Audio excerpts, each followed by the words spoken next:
पहली बात आप समझें कि जो भी मेरे साथ पास्ट में हो चुका है वो गया। Yesterday is a history, tomorrow is a mystery, today is a gift. Let us celebrate, let us enjoy. आप चाहे जिस भी परिवार में हैं, चाहे जितनी भी चुनौती है, आप इस बात को जरा समझें कि जो हो गया वो हो गया। मेरी जिंदगी में आज से शुरू करती हूं। जब तक ये विचार नहीं आएगा तब तक काम बनने वाला नहीं है। आप अपने मन को जैसे सिग्नल देंगे वैसे वैसे ही आंसर आने शुरू हो जाएंगे। हम किस चीज को किस्मत कहते हैं पता है? जो समस्या हमारी जिंदगी में होती है और उसकी समाधान नहीं होती है, उसी को हम किस्मत कह देते हैं। मान लीजिए मेरे कुछ अरमान हैं, वो पूरे नहीं हो रहे हैं। चूंकि वो पूरे नहीं हो रहे हैं, जिस चीज के अरमान पूरे नहीं हो रहे हैं उसी को मैं किस्मत कह देता हूं। हमारे मन में किस्मत की कोई यूनिवर्सल परिभाषा नहीं है। जो हमारी समस्या होती है वही हमारी किस्मत बन जाती है।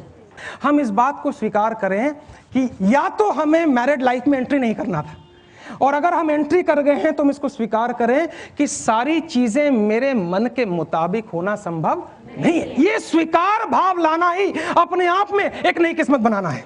आप जब भी परेशान भीतर में होंगे तो याद रखिएगा, जो स्थिति चल रही है उसको हमने स्वीकारा नहीं है।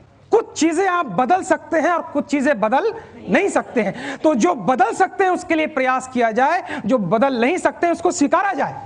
या 24 घंटे लड़ाई करते रहो, स्ट्रेस में आती रहो, या एकदम मारपीट करो। आप जितनी लड़ाई भीतर में करेंगी उतना आपका एड्रेनल, अंदर में एड्रेनल एक्टिव होगा, उतना हाइपरटेंशन होगा। आप अपने मन में कल्पना करें, आपके सामने नजर आ जाएगा कहां कहां वो एरिया है जहां मैं एक्सेप्ट नहीं कर रही हूं।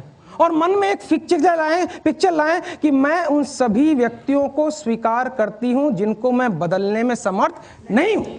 आप अगर दुनिया को बदलने के चक्कर में निकल गई तो स्ट्रेस में आ जाएंगे। इस दुनिया में हम केवल एक ही व्यक्ति को बदल सकते हैं, डैश। पता नहीं मेरी जिंदगी ठीक होगी या नहीं होगी। जब प्रश्न गलत है तो उत्तर गलत होगा। पता नहीं मैं सुखी होंगी या नहीं। जब इतनी कंफ्यूजन है तो उत्तर भी कंफ्यूजन वाले आएंगे। अगर आप क्लियर है, पता नहीं की कोई गुंजाइश नहीं है। मुझे एक जिंदगी मिली है, मेरी एवरेज लाइफ 70 साल प्लस या माइनस हो सकती है। इसमें मुझे पता है कुछ चीजों को मैं बदल सकती हूं, कुछ चीजों को मैं बदल नहीं सकती हूं। जिसको मैं बदल सकती हूं उसको मैं बदलूं, जिसको मैं नहीं बदल सकती उसको मैं स्वीकार करूं। ये बैलेंसिंग जिस दिन मैंने करना सीख लिया, उस वक्त जिस चीज का जन्म होगा वो एक नई किस्मत होगी।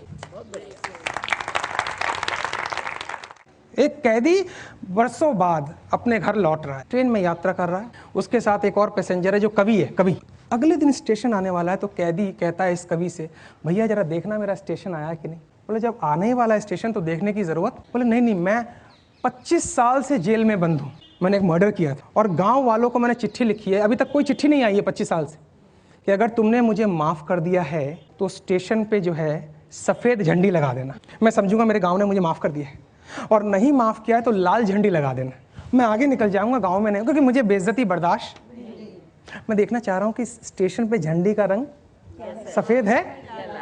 5 मिनट के बाद वो पलटता है, उसकी आंखों में आंसू हैं, और ये कैदी कहता है कि अब बोलने की जरूरत नहीं है, मैं समझ गया झंडी जो है वो लाल है। बोले बेवकूफ, स्टेशन क्या पूरा गांव सफेद झंडी से भर गया है। स्टेशन क्या पूरे गांव ने तुझे माफ कर दिया है। मोरल ऑफ द स्टोरी है, जब आप खुद को बदलने का स्टेप दिखाते हैं तो ईश्वर सफेद चीज से सब कुछ भर देता है। लोग मुझसे कहते हैं मुझे इसको बदलना है, मुझे उसको बदलना है। इस चक्कर में मत जाइए। अगर लोग बदल जाते तो कितनी अच्छी बात हो जाती। नहीं बदलते हैं लोग, बदलने की बात करते हैं। मेरा ये रोज का काम है। हस्बैंड वाइफ को बदलना चाहती है, वाइफ हस्बैंड को, अल्टीमेटली दोनों बच्चों को बदलना चाहते हैं। और बच्चा कहता है मम्मी पापा को पहले बदलना है सर, उसके बाद हम बदल। नेक्स्ट पॉइंट जो है वो हमें देखना पड़ेगा, मेरा दृष्टिकोण कैसा है। 24 घंटे का ब्यौरा रखिए और जरा चेक कीजिए मेरे अंदर ज्यादातर विचार कैसे चलते हैं। अगर आपका परसेंटेज ऑफ विचार नकारात्मक है तो इसका मतलब आपके अंदर बहुत सी नकारात्मकता भरी हुई है। तो आप जरा 2 दिन का आंकड़ा रखिए कि मेरे परसेंटेज ऑफ विचार कैसे हैं। आप पाएंगे हाँ नेगेटिव ज्यादा है। बस खाली तीसरे दिन से यह प्रयास करना है कि मैं नेगेटिव विचारों को एंटरटेन नहीं करूंगी। हमारे अंदर ये कैपेसिटी होनी चाहिए कि मैं ये डिसाइड करती हूं मैं इस नेगेटिव बात को अपने अंदर डालने की इजाजत नहीं दूंगी। बस इतना ही करना है। और अंत में कि हमने भी जिंदगी के कई रंग देखे हैं, कभी धूप, कभी छांव, कभी बारिशों के संग देखे हैं, और जैसे जैसे मौसम बदला लोगों के बदलते रंग देखे। ये उन दिनों की बात है जब हम मायूस हो जाया करते थे, अपनी मायूसी का गीत लोगों के सामने गाया करते थे। कभी कभी तो जज्बात में आंसू भी बहाया करते थे, परंतु अक्सर लोग हमारे आंसुओं को देखकर हंसी उड़ाया करते थे। अचानक जीवन ने नया मोड़ लिया और हमने अपनी परेशानियों को बताना ही छोड़ दिया। अब तो दूसरों की जिंदगी में भी हंसी का बीज बो देते हैं और खुद को अगर रोना भी पड़े तो हंसते हंसते रो देते हैं।